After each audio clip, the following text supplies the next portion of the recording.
사사기 6장을 볼 건데 여기 이제 기드온이 나오거든요. 11절부터 제가 읽겠습니다.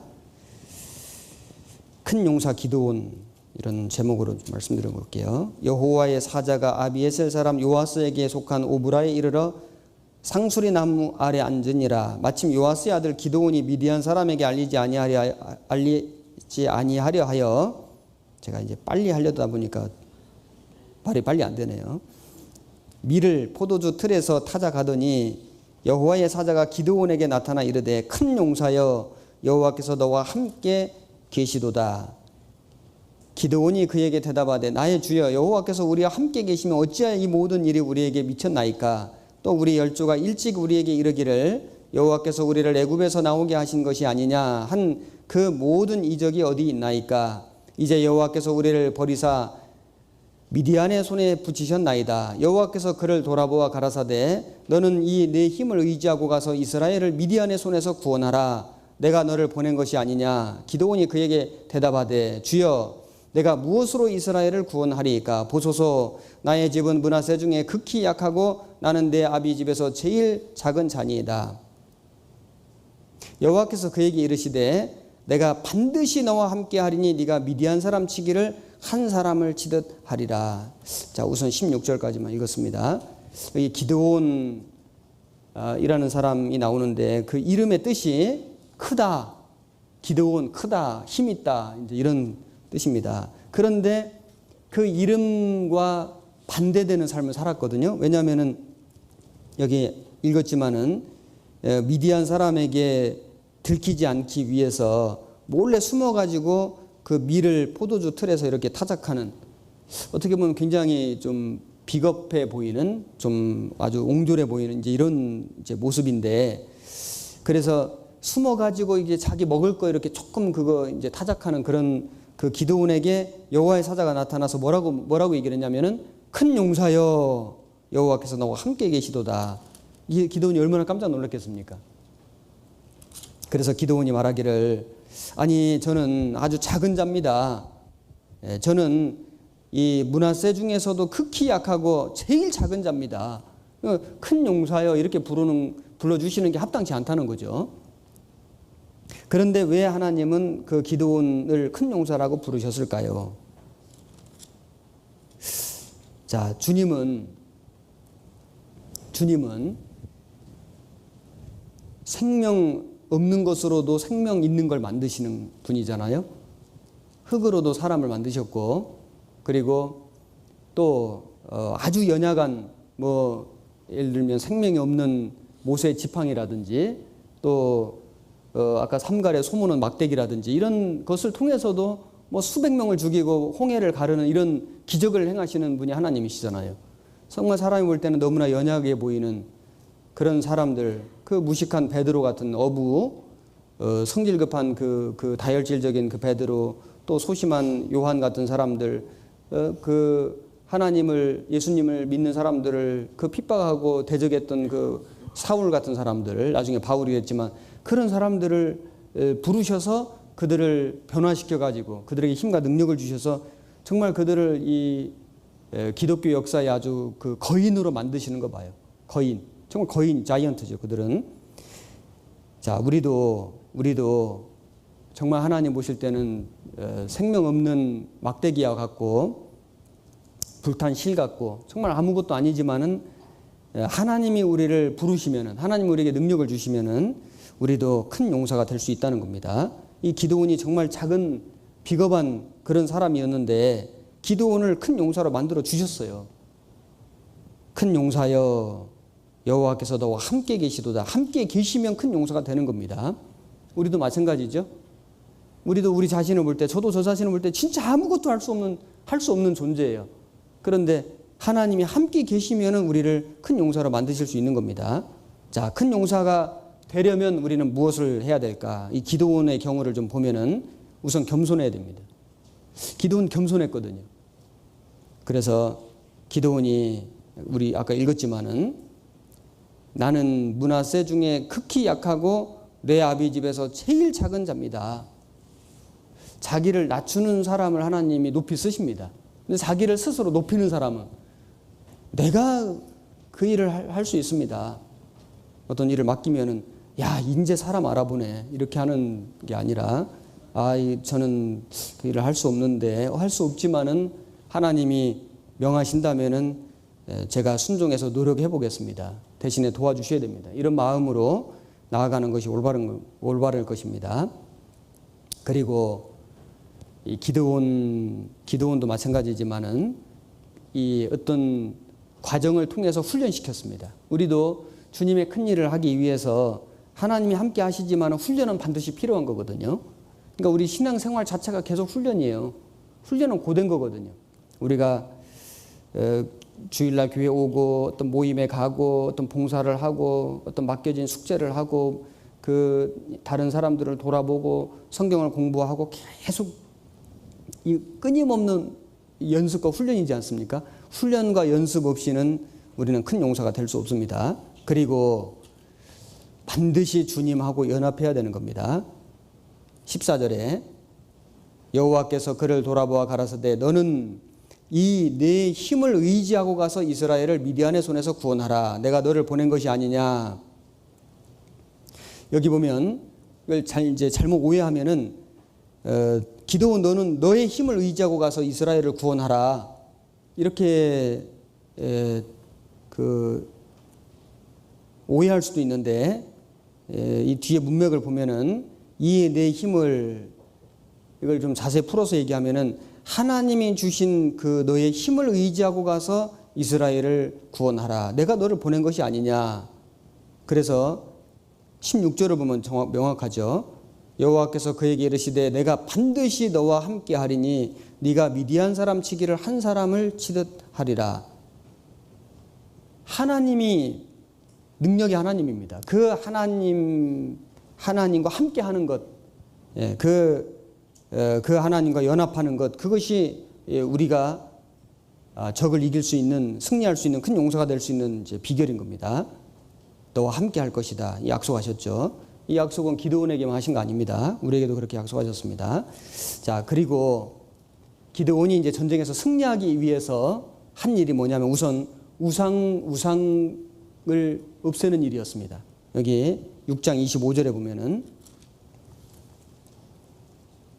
이날 밤에 여호와께서 기드온에게 이르시되 네 아비의 수소 곧 7년 된 둘째 수소를 취하고 네 아비에게 있는 바알의 단을 헐며 단 곁에 아세라 상을 찍고 또 이 견고한 성 위에 네 하나님 여호와를 위하여 규례대로 한 단을 쌓고 그 둘째 수소를 취하여 네가 찍은 아세라 나무로 번제를 드릴지니라. 이에 기드온이 종 열을 데리고 여호와의 말씀하신 대로 행하되 아비의 가족과 그 성읍 사람들을 두려함으로 이 일을 감히 백주에 행하지 못하고 밤에 행하니라. 이 기드온이 좀 소심한 성격이었는 것 같습니다. 하지만은 하나님 말씀대로 이 우상을 없애는 그 일을 과감하게 했거든요. 자, 우리가 큰 용사가 되기 위해서 그리고 큰 승리를 거두기 위해서 먼저 할 일은 우상을 없애는 일입니다. 우리 안에 우상이 있을 수 있거든요. 어떤 보이는 섬기는 그런 우상은 아닐지라도 탐심 우상 숭배니라. 우리 마음속에 주님보다 더 사랑하는, 주님보다 더 의지하는, 내 마음속에 정말 그걸 간절히 소망하는 세상의 어떤 것들, 어떤 육신의 어떤 쾌락이나 즐거움을 꾀하는 그런 것들을 우리가 제거하지 않고는 우리는 큰 용사가 될 수 없고 큰 승리를 할 수가 없습니다. 먼저는 우상을 척결해야 된다. 반드시 그 과정을 통과해야 됩니다. 그리고 주님만을 간절히 바라봐야 됩니다. 7장 2절에 여호와께서 기드온에게 이르시되 너를 좇은 백성이 너무 많은즉 내가 그들의 손에 미디안 사람을 붙이지 아니하리니 이는 이스라엘이 나를 거스려 자긍하기를 내 손이 나를 구원하였다 할까 함이니라. 이제 너는 백성의 귀에 고하여 이르기를 누구든지 두려워서 떠는 자여든 길르앗산에서 떠나 돌아가라 하라 하시니 이에 돌아간 백성이 2만 2천 명이요 남은 자가 1만 명이었더라. 여기 미디안하고 이제 전쟁을 하는 미디안 군사는 13만 5천 명입니다. 그런데 여기 이스라엘 군사는 얼마가 나왔냐면 3만 2천 명 나왔거든요. 13만 5천 명하고 3만 2천 명도 사실은 게임이 안 되죠. 4대 1이거든요.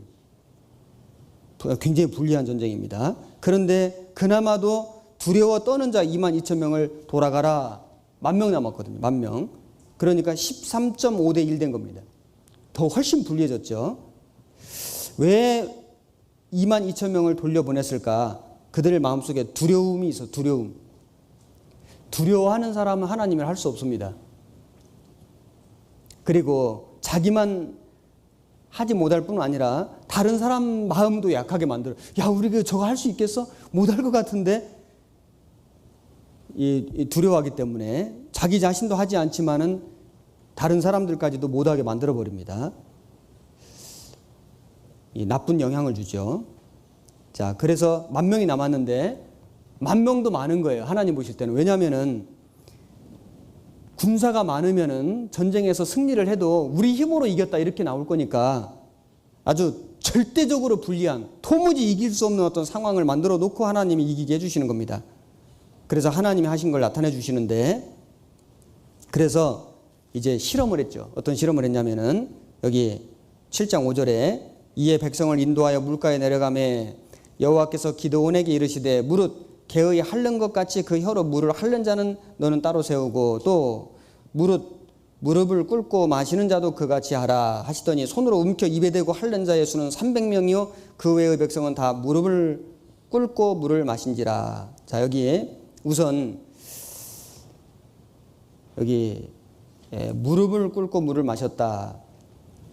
이게 왜 이제 문제가 되냐면은 이제 무릎을 꿇고 물을 마시면은 앞을 볼 수가 없잖아요. 경계할 수가 없잖아요. 조심성이 없는, 준비성이 없는 그런 모습인 겁니다.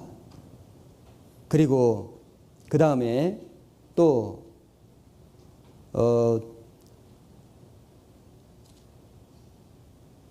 여기